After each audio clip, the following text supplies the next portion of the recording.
Hello, good morning, students. Once again, I welcome you for today's session. We are going to see of science part 1. Yesterday, we have seen some of the part. Today, we are going to continue the same part. Our topic name is chemical equations and reactions. Lesson number 3rd. Changes. What is the meaning of chemical equation? How to write the chemical equation? We are going to what are the different things have to mention while writing a chemical equation.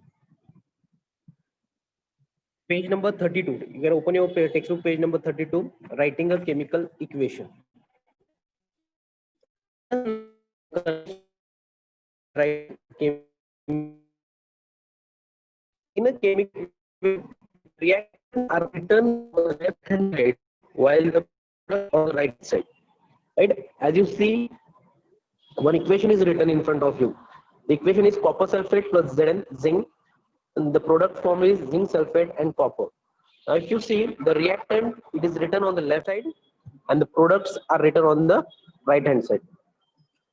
An arrow heading towards the product is drawn in between them, and in between there is one arrow which is shown towards the product, and this arrow indicates the direction of the reaction. Now, this arrow, right? The meaning of that arrow means it indicates the direction of the reaction. So this is the first point. What is the first point? In a chemical reaction, the reactants are written on the left hand side while the products are written on the right hand side. An arrow heading towards the product is drawn in between them, and this arrow indicates the direction of a reaction. So this is about first point. Second point, if the reactants or products are two or more. Now just look in the reactant, right? There are two reactants are there. One is copper sulfate and second one is zinc. So they are linked with a plus sign in between them. So you can see in between them, in between copper sulfate and in between zinc, there is a plus sign. And in the same way in product also, which is on the right hand side, in between zinc sulfate and copper, you can see plus sign. It means what? If the reactants or products are two or more, they are linked with a plus sign in between them. For example, right? So we'll see the same example. In the given equation, the plus sign is drawn in between reactant copper sulfate and zinc, right? And similarly, the plus sign is drawn in between the zinc sulfate and copper, right? So this is our second point. So once again, I will repeat that. If the reactants or products or two or more, they are linked with a plus sign in between them. For example, in the given equation, a plus sign is drawn in between the reactant copper sulfate and zinc. Similarly, a plus sign is drawn in between the product zinc sulfate and copper. So here we have completed our second point. Now we'll move on the third point. Now to make the chemical equation informative, the physical states of the reactant are indicated in the equation. This is more important. To make it more informative, means what is the physical state? Now there are total 3 physical states are there: solid, liquid, and gases. So to make it more informative,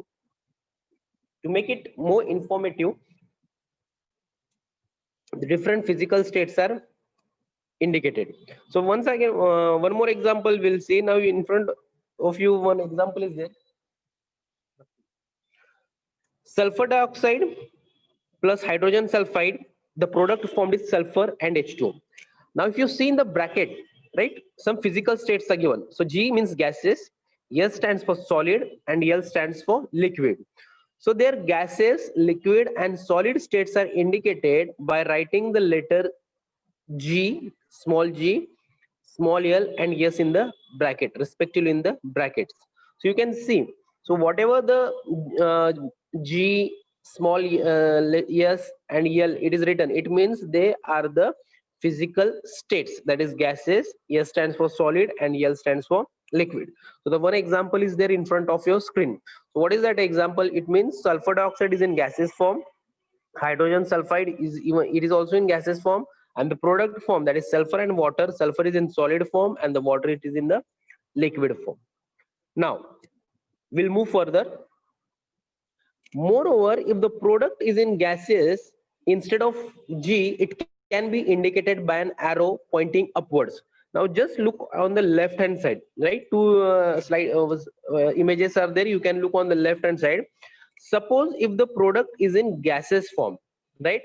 Instead of writing G, even it can be written by pointing an arrow towards upwards. So you can see on the right hand side in the reactant, sorry, in the product, CO2, after CO2 the arrow is shown upwards. So it means that CO2 is in the gaseous form. So here also the equation is given CaCO3, that is calcium carbonate, right? The product form is calcium oxide and carbon dioxide gas. So calcium carbonate is in solid form, calcium oxide is in solid form, and the carbon dioxide it is in gaseous form, and even it can be shown by pointing the arrow towards upwards. If the product form is in insoluble solid in the form of precipitate, then instead of yes, it can be indicated by pointing an arrow downwards. Now just look at the right hand side image, right? So that equation, first we'll see the equation. Now see what is the equation. BaSO4, yesterday we have seen barium sulfate plus potassium chromate, and the product form is barium chromate and potassium sulfate.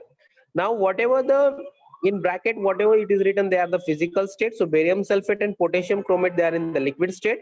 Now barium chromate, right? You can see a arrow which is pointed towards downward. It means what? They are insoluble solids, right? They are what? They are insoluble solids. So remember that if the arrow is pointed towards upward, it means the whatever the compound is, that it is in gaseous form. If the arrow is pointing towards downwards, means that compound it is in insoluble solid, right? Now we'll move on the next equation. Once again, you can see the same equation. It is written on the right hand side that insoluble solid substances means barium chromate, which is shown by pointing the arrow downwards. Now when reactants and products are in the form of solution in water, they are said to be present in aqueous solution.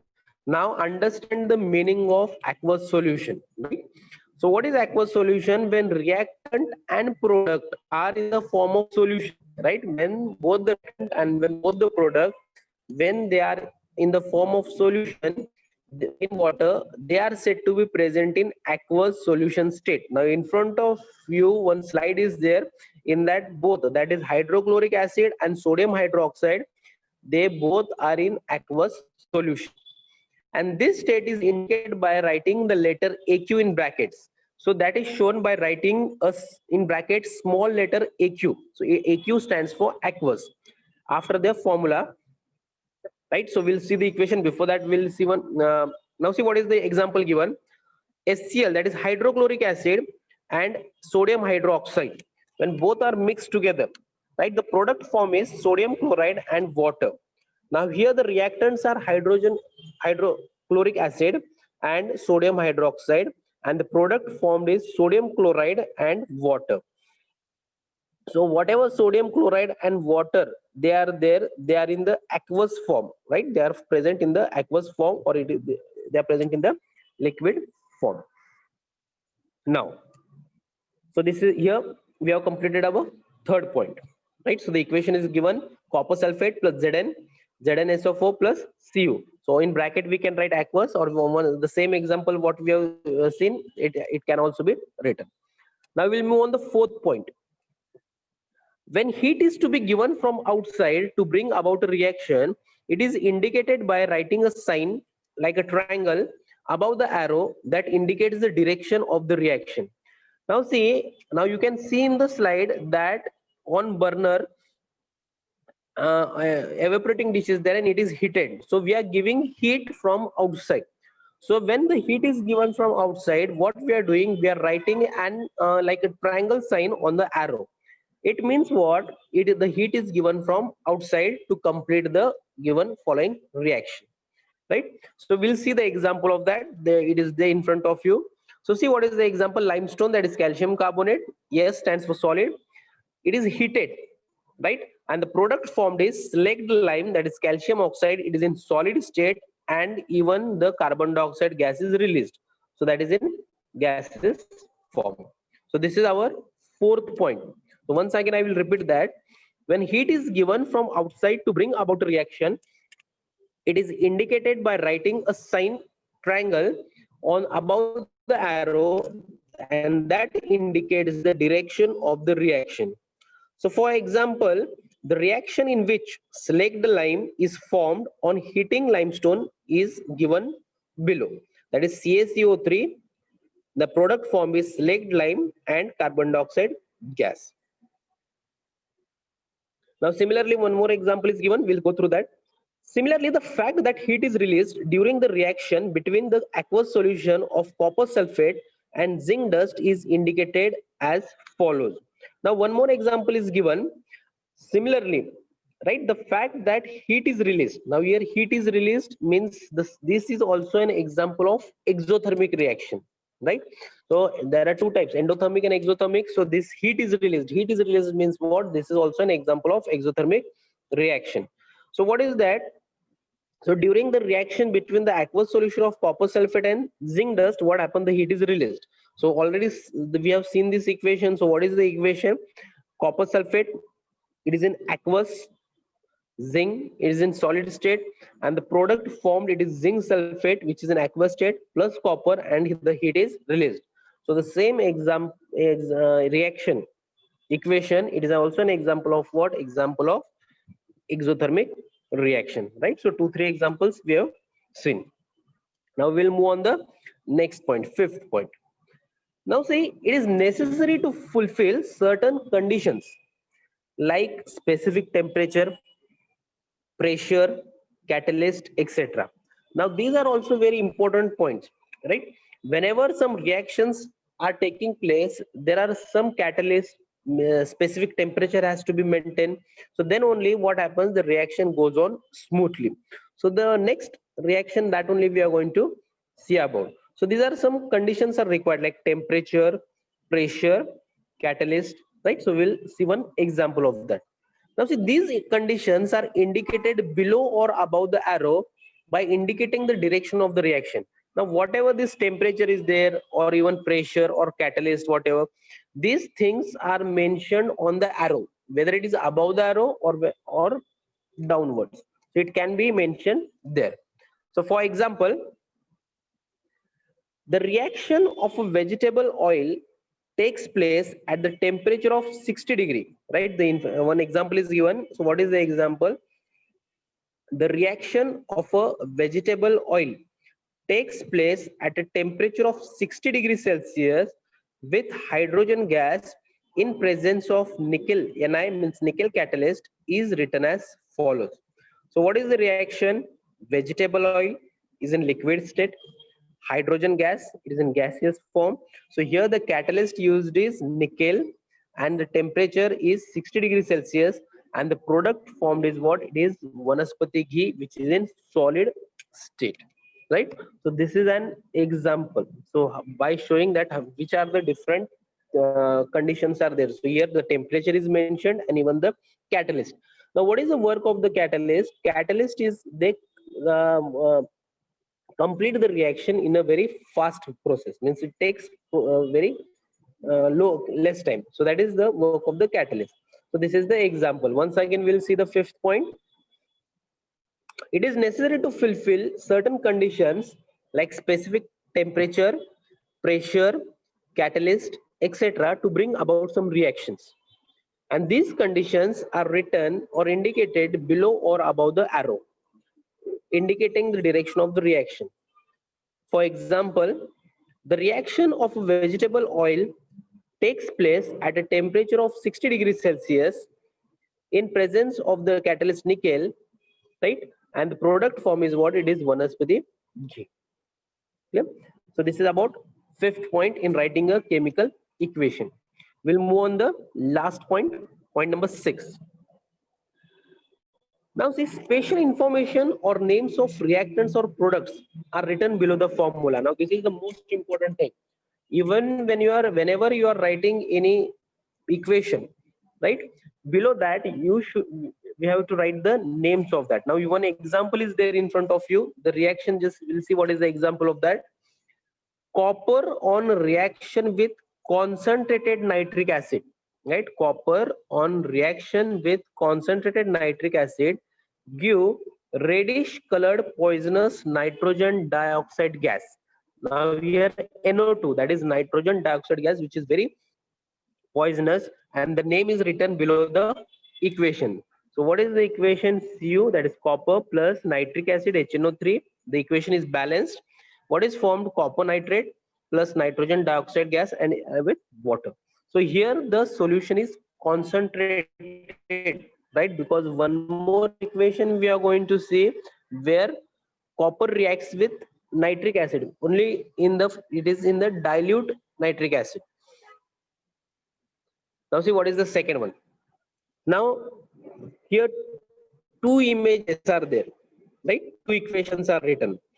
The first equation is concentrated nitric acid is treated with copper, and the second equation dilute nitric acid is treated with the copper. Now you can see the difference. The difference is that in the first equation the product form is nitrogen dioxide gas, and in the second equation the product form is nitric oxide, that is NO, right? So you remember the difference, understand the difference between both the equations, that what happens when copper is reacted with concentrated nitric acid and what happens when copper is reacted with dilute nitric acid. Once I tell you what is that. So when copper is reacted with concentrated nitric acid, right, the product form is what? Reddish colored nitrogen dioxide gas and copper nitrate. And second equation, when copper is reacted with dilute nitric acid, the product form is nitric oxide and copper nitrate. Now both the equations are balanced equations, right? So you have to write equations as it is. So what is the first equation? Cu in solid state plus 4HNO3. The product form is CuNO3 twice, 2NO2 plus 2H2. And second equation is that 3CO plus 8HNO3. The product form is 3CuNO3 twice plus 2NO plus 4H2, right? So here we have completed our first point, that is writing a chemical equation. So in that total 6 points are there. Go through each and every point. All the points are very important while writing a chemical equation. Right, now we'll move on the next point. Now there is one activity is given. Just open next page, page number 33. On page number 33, one activity is given. Now first we'll see what are the apparatus used for that. Now see what are the apparatus. Test tube, right? Just look in the slide. Then beaker and the tube. Then chemicals. We are going to see which the chemicals used are. And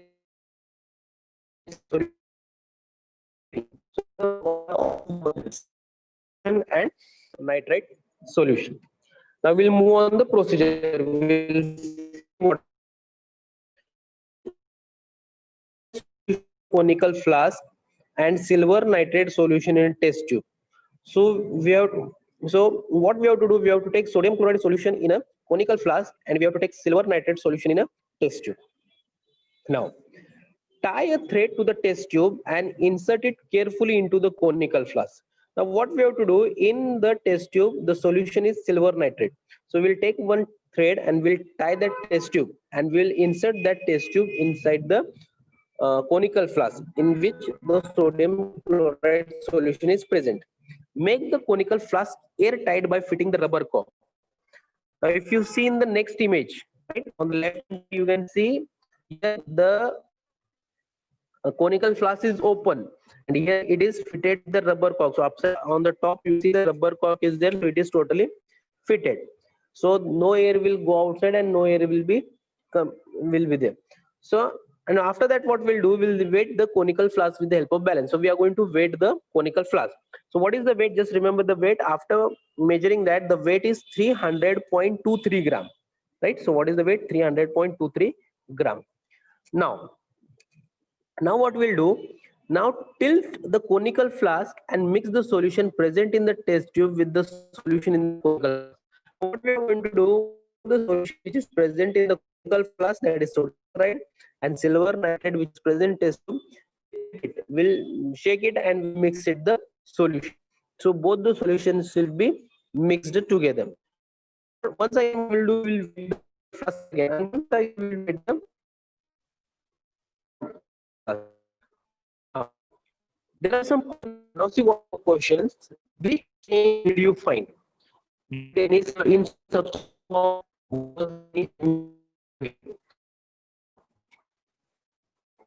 then sodium chloride mixed with silver nitrate, right? So as the solution are mixed together, both solution.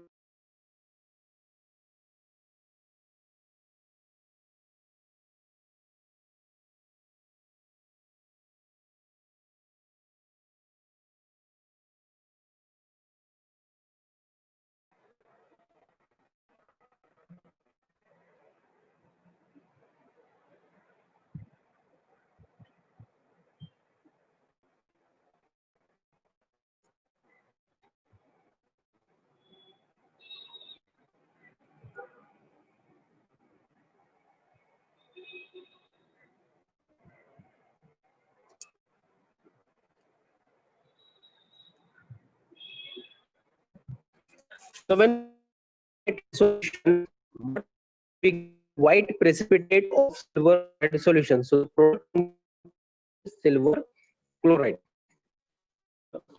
In the slide, the white precipitate of silver chloride and one what is from sodium nitrate, that is in aqueous form. Now, what was the first question? Which changes did you find?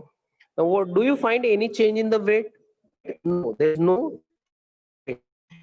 What was there initially? That is sodium chloride and silver nitrate. The weight was 300.23 gram, and when both the solutions are mixed together, there is no change in weight. Both the weights are same. We'll see the word equation for that. Yesterday we have seen how to write the word equation, and the same word can be written in the chemical equation. Now, what is the word equation? The word equation is silver nitrate plus sodium chloride. The product form is silver chloride and sodium nitrate.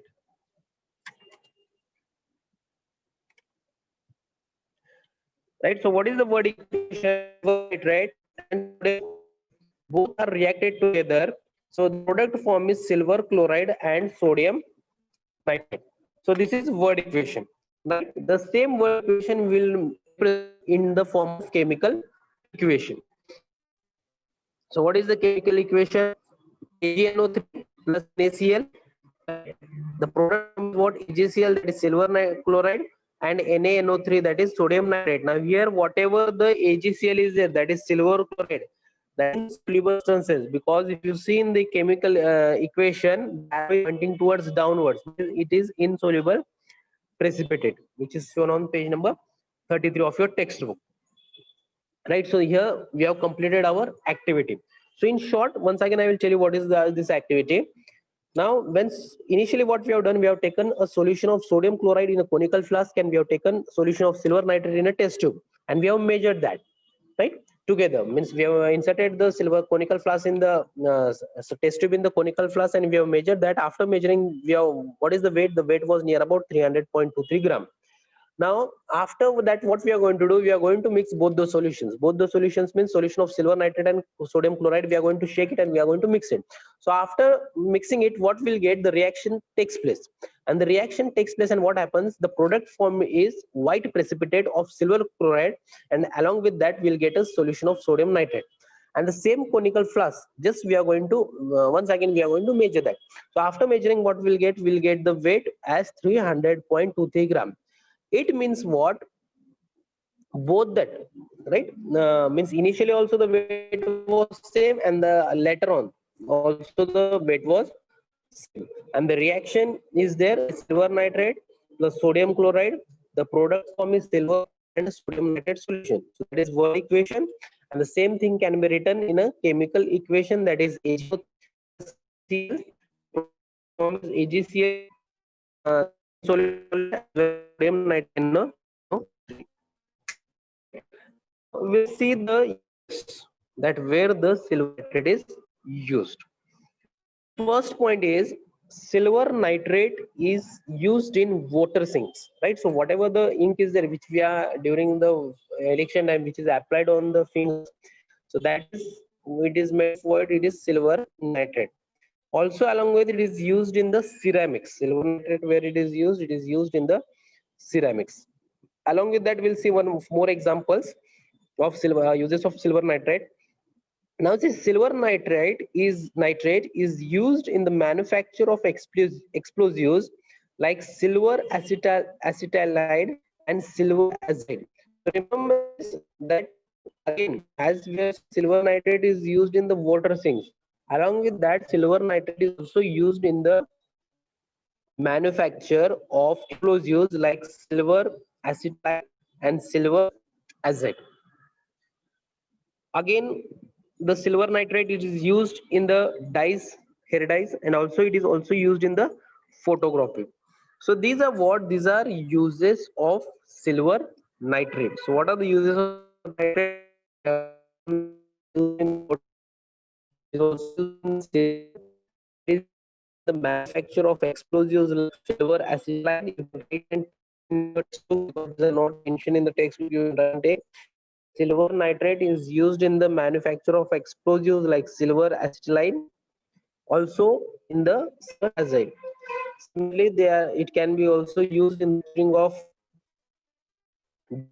and photography. This is what uses of.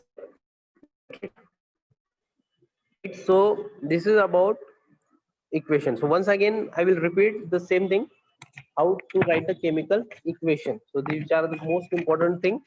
Now see, first point what we have seen in writing a chemical equation. So the first point was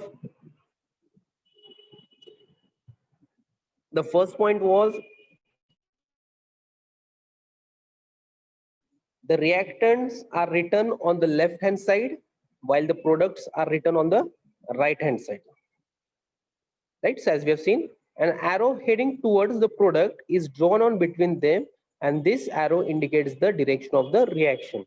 So you can see in the equation that the on left hand side the reactants are written, and on the right hand side the products are written, and in between that one arrow is there which indicates the direction of the reaction. The same arrow it is in reversible, a different direction, means it means what, that is the reaction direction of the reaction. Then second point what we have seen, if there are two or more reactants or products, right, they are linked with the plus sign in between them. Suppose there are two reactants or two or more than that, or right, then both it is indicated by writing the plus sign in between them. For example, in the given equation, the plus sign is drawn in between the reactant copper sulfate and zinc. So you can see the plus sign which is indicated in the right written in between copper sulfate and zinc, and similarly the plus sign is drawn in between zinc sulfate and copper. Right. So this is the second point what we have seen. Then third point what we have seen, to make the chemical equations more informative, the physical states of the reactant are indicated in the equation. So there are total three physical states are there, as we have seen: solid, liquid, and gases. So for that one example we have seen, which is there in front of your screen, that is sulfur dioxide, right? Then sulfur dioxide and hydrogen sulfide gas both are reacted together to form sulfur and water. Now here what we are going to see, what is written in the bracket. So whatever it is written in the bracket, that is what it is, the physical state, means gases. G stands for gases, S stands for solid, and L for liquid. Apart from that, what we have seen one more thing, that even if the product is in gaseous state, instead of G, it can be indicated by an arrow pointing upward. Remember this. If the product, whatever, only we can write the arrow in the product, right? So if the product formed is in the gaseous form, instead of G, what we can do, we can write the arrow which is pointing towards upward. So on the left hand side, one equation is written. You can see in the product, that is carbon dioxide, the arrow is pointed towards upward. It means same. Even you can write G, or you can write the arrow, you can show with the arrow. So that is gaseous. Right hand side. So then what we have seen, when more, if the product formed is insoluble liquid, insoluble solid in the form of precipitate, the instead of yes, it can be indicated by pointing an arrow towards downward. Now suppose if the product formed is in insoluble liquid, then instead of yes, what we can write an arrow which is pointing towards downward. It means what? It is an insoluble solid or precipitate, PPT. Then next point we have seen about aqueous solution,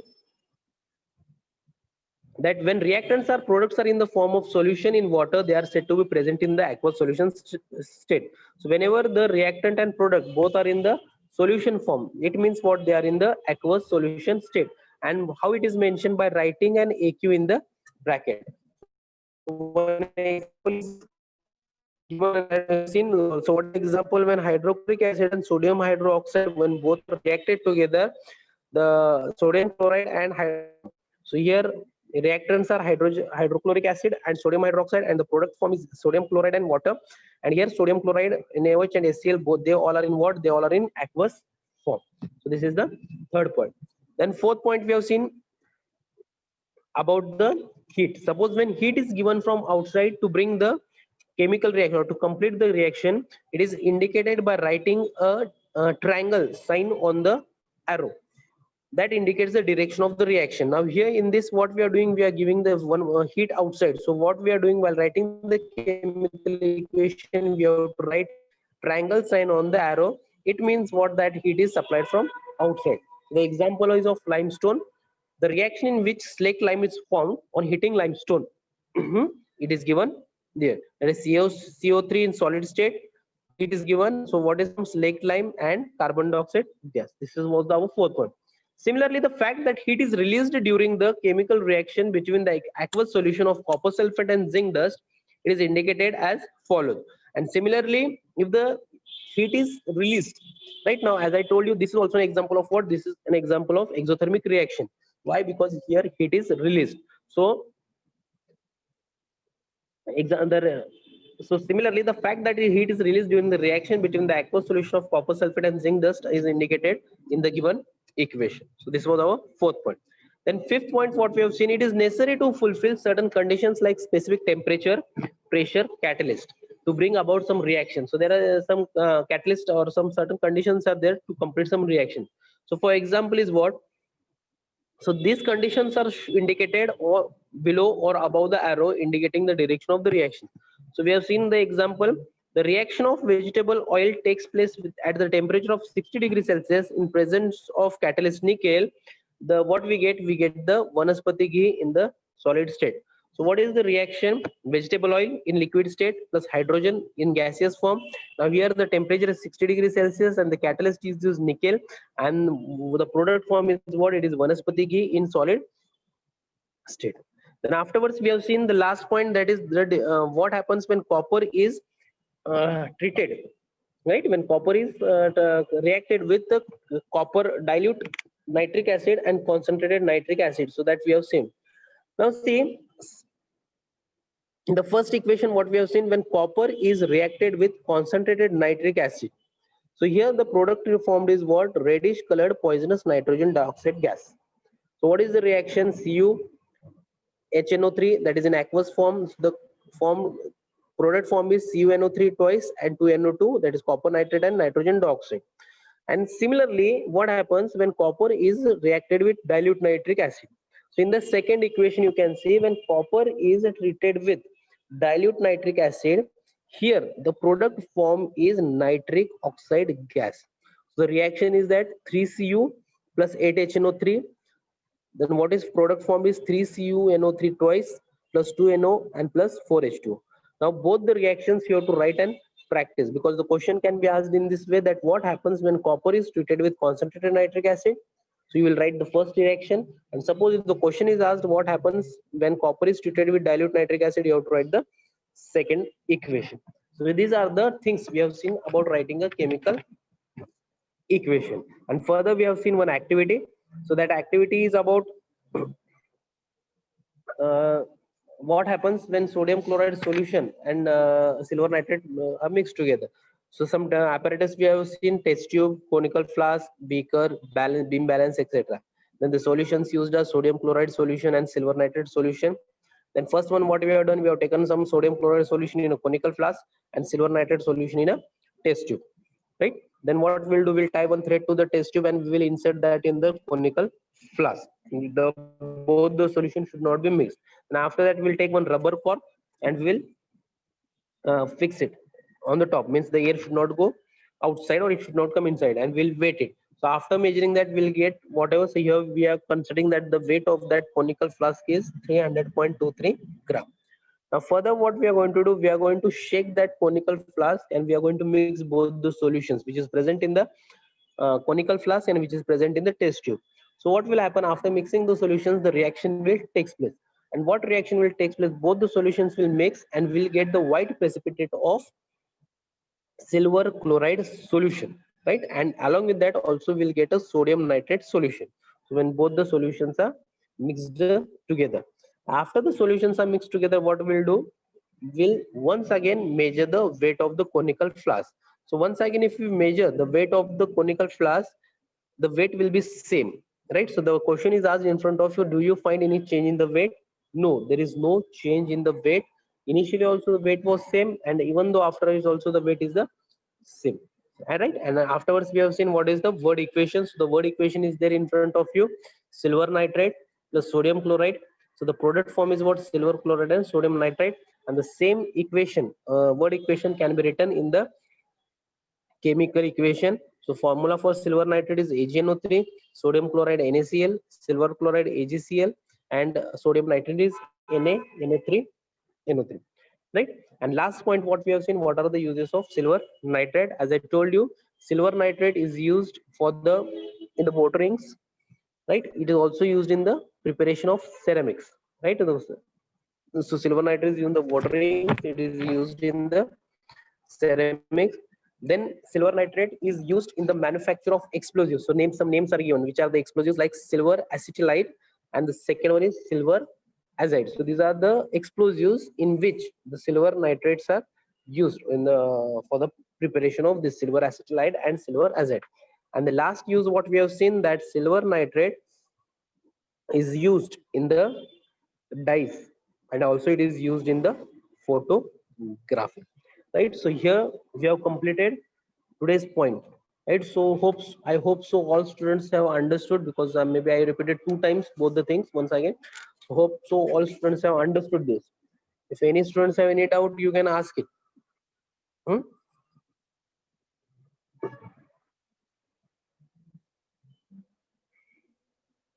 So if, there is some questions up there in front of you, if any students can answer. So the first question is, what is the chemical formula for silver nitrate solution or silver nitrate?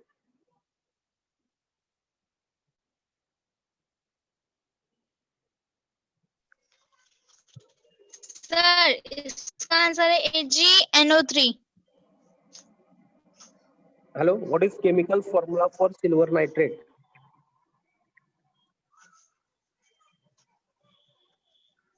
AgNO3. Okay, very good. Right, then the second question is, uses of silver nitrate solution. We have seen some uses, near about 6 uses we have seen. You can repeat that. What are the? Sir, I did One by water link, ceramic, one by one. ceramic meeting of silver, athletic silver, assist, hair dye, and photographies. Right, so it is used for what? It is used in the waterings, then it is used in the manufacture of explosives. Ceramic. Yeah, so these are what? These are the uses of silver nitrate solution. And the next question is, what is the chemical formula for zinc sulfate? ZnSO4. ZnSO4. Yeah, what is the chemical formula for zinc sulfate? Is what? ZnSO4. And just one more question.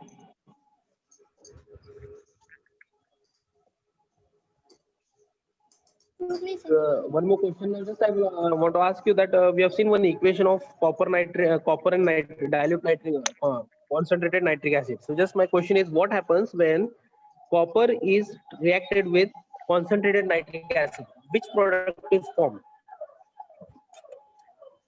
When copper is reacted with concentrated nitric acid, name the product formed. Sir, this one nitrogen dioxide is a poisonous gas. Yeah, correct. So the product form is what? It is nitrogen dioxide gas, right? That is NO2, right? Along with that, copper nitrate is also formed. And in the same way, the second question is what happens when copper is reacted or with dilute nitric acid? Nitric oxide gas. So Nitric which gas oxide. is formed? Nitric oxide. So hope Oxide. so all students have understood what is the difference between when copper is treated with reacted with concentrated nitric acid and dilute nitric acid. Okay then.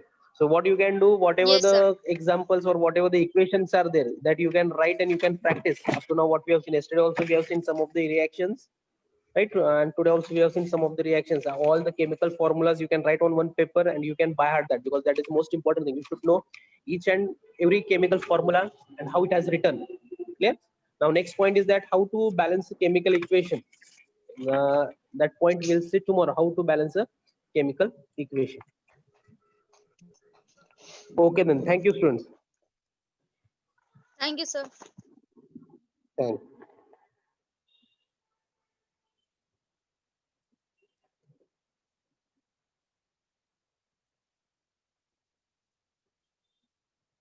Hello ma'am. Thank you, sir. Very nice Okay. explanation. Thank you ma'am. Thank you. Thank you, students.